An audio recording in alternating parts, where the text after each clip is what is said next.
Welcome to the third part of this series, and today we are going to start the second chapter of your syllabus, Kings, Farmers, and Towns. In this chapter, we are going to discuss previous year questions as well as some questions that is important in the view of this chapter. So let's start from question number 7, as already we discussed 6 questions in the previous chapter. So this question is asking about who was James Princip. Mention his contribution to ancient Indian history. So this question came of 3 marks in 2023 supplementary exam. So this question is something which is related with one another question. So just I added this question also. All those epigraphists who study inscriptions, they face certain problems, right? So list those problems. So both the answer you should remember so that you can easily write these answers.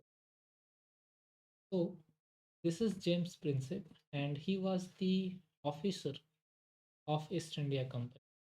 And his primary contribution was deciphering the two ancient language of India, that is Brahmi and Kharosthi.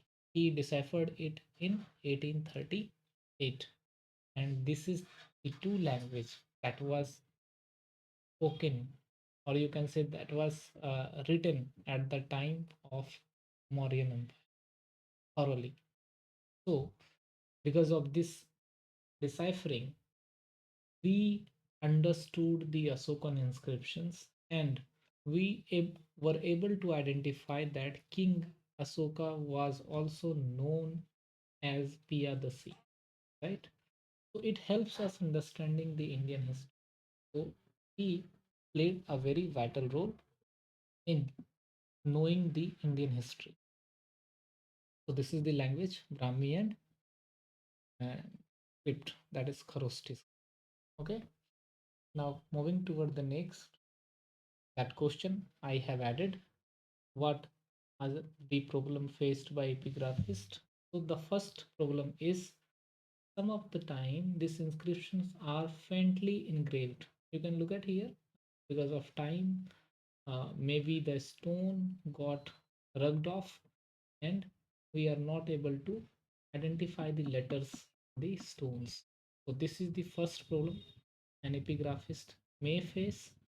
Second problem is some part of the inscriptions may be broken or may be missing, right? So sometimes we are not able to uh, read the whole inscription. We have to take certain type of you can say uh, अंदाजा लगाना पड़ता है, तब जाके वो हमें समझ में आता है. Then third one, it is not easy to be sure about the exact meaning of words. So as I already told you that if we today say Hindustan, it means that only India. But if you talk about Hindustan 100 year back, you will be talking about India, including Pakistan and including Bangladesh. So the meaning of words change over time, right? Sometimes these inscription we are not able to understand the exact meaning of that word. Okay. Now another problem that many inscriptions we have already discovered, but it is not deciphered till now or translated till now, right? There are many languages that we do not understand. Merely finding inscription do not helps us. We must understand the language or the script. Otherwise, these inscriptions are of no use. Another problem is many inscription may not be found till now, right? Sometimes these inscriptions are inside the forest or inside the earth, right? We may not find it till now. Or if some inscription were there earlier, it may not be survived. right? Because of some kind of climatic disaster, it may go into the ocean or it may subside into the earth, right? So this is the another problem. Next one is these inscription only tells us about the person who wrote it, what they are considering important, that is written on these inscriptions. You know, it may happen that what they are considering important may not that much important, right? तो आप कह सकते हैं कि हमें वो जो सोचते थे, वो जो देखना चाहते थे, वो जो लिखना चाहते थे, वही हम देख पाते हैं, राइट? कई सारे ऐसे एस्पेक्ट हैं जो हमें नहीं दिख पाता है। जैसे एक एग्जांपल लेते हैं कि some person who is very obsessed with pizza, तो जब भी वो मार्केट से होके गुजरेगा तो ही विल ऑलवेज लुक कि पिज्ज़ा का दुकान जो है वो खुला है या नहीं खुला है, राइट? अगर आप उनसे पूछ रहे हैं क्या केएफसी खुला हुआ था, तो he will not be able to answer. Why? Because that is not his interest. His interest is looking about the top of Domino's pizza, right? तो लोग वही लिखते हैं जो उनके इंटरेस्ट में होता है, जो वो सोचते हैं, जो उन्हें लगता है कि ये ज़्यादा इम्पोर्टेंट है। तो इस चक्कर में कई सारे इम्पोर्टेंट मामले छूट जाते हैं, ठीक है? और अगर छूट गया तो हम नहीं जान पाएंगे कि दूसरे और क्या इम्पोर्टेंट मामले थे, राइट? और दूसरे लोगों के पॉइंट ऑफ व्यू क्या थे। So that is written over here. Next, this is the whole answer. You can write from here. Now come to the next question. Explain any three sources to know about Mauryan Empire. Right? This is the question asked in 2024 containing 3 marks. Right? Another question. Look at here. The history of Mauryan Empire has been constructed on varieties of source. Explain this statement. 3 marks. So both the questions are same, right? Language are different, but question is asking same thing. That is the sources of Mauryan Empire, right? Now another question. Explain the sources used by historians to reconstruct the history of Mauryan Empire. This is also the same question. So the question is asked in 3 marks, but you should remember more points. This is the question that can be asked in 8 marks also, right? So let's begin this question. So we will divide it in three key sources of Mauryan Empire. The first one is literary source. What is literary source? The sources that is written. Okay. So in the literary source, you can consider three main books. The first one is Mudra Rakshasam. Second one is Arthashastra, and the third one is the Indica. So this one is written by Visakha Datta, right? In this uh, book, it is written that how Chandragupta took over the rule from the Nanda dynasty. Another one is Arthashastra and the Indica. This is written by Patil or Chanak, and the Indica was written by Megasthenes, right? That Greek ambassador. So both of them are talking about the administration and society of Mauryan time, right? So this is a very good source. Next one is archaeological source. Archaeological source means Ashokan inscriptions, edicts on rocks, pillars, right? Why this is important? Because Ashoka's Dhamma was very popular at that time and he wrote many inscriptions, right? So look at here. These are the inscriptions that are written on the pillars and on the stones, right? And then last one is literature that is written by Buddhist Jain Puranic text, right? About the Mauryan rulers. So these are the sources which talks about the religious views of Maurya's king. From here we know that which king were following which religion and what was their religious view.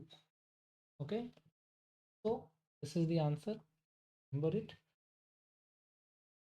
And this is the follow-up question. The same question earlier.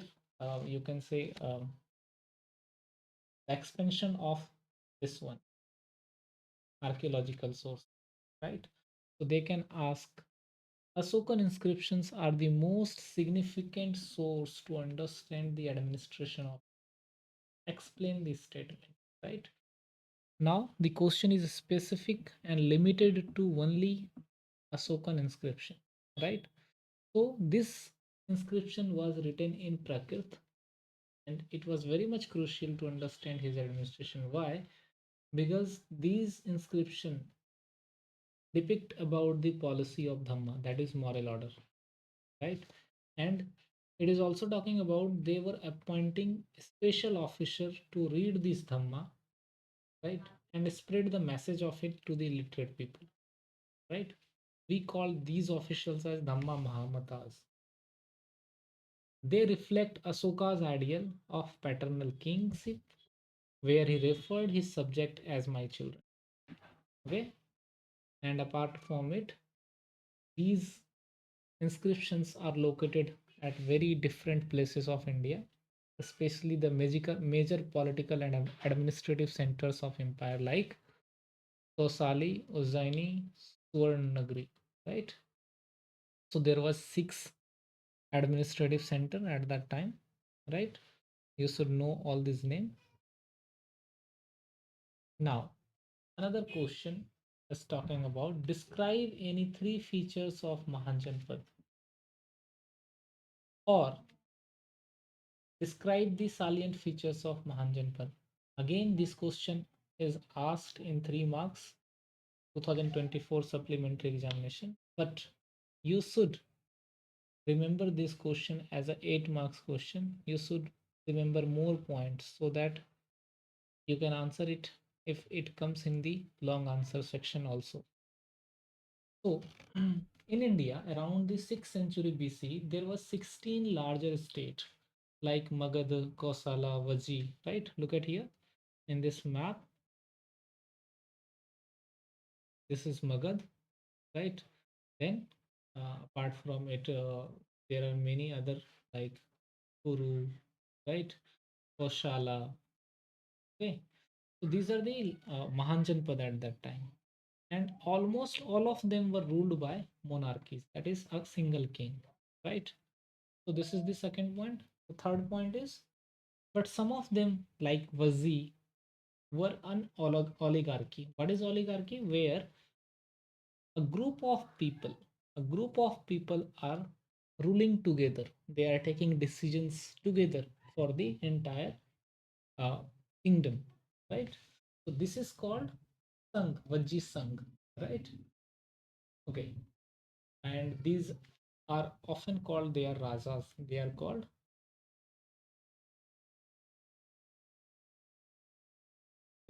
Rajas. Okay, so you can look at here. They are sitting together and taking decisions, right? Each Mahanjanpad had a fortified capital. Look at here. This is fortified capital from all sides so that enemy cannot enter easily in the capital city, right? Sometimes it is also covered with, uh, you can say, by the river, surrounded by river, so that enemy cannot easily enter into the city, right? So they were collecting regular taxes from the people. Look at here, tax collection. Why they were collecting tax? Why they were collecting tax? To maintain the larger army, right? Larger standing army. Okay. So these are the features you have to remember about the um, Mahanjanpad. Now coming to the next question. Describe any three cause of growth of Magad as a powerful Mahanjanpad. This is also asked in 3 marks, right? This question can be asked in the another manner also, that is which Mahanjanpad emerged as the strongest state during the period 6th to 4th century BC.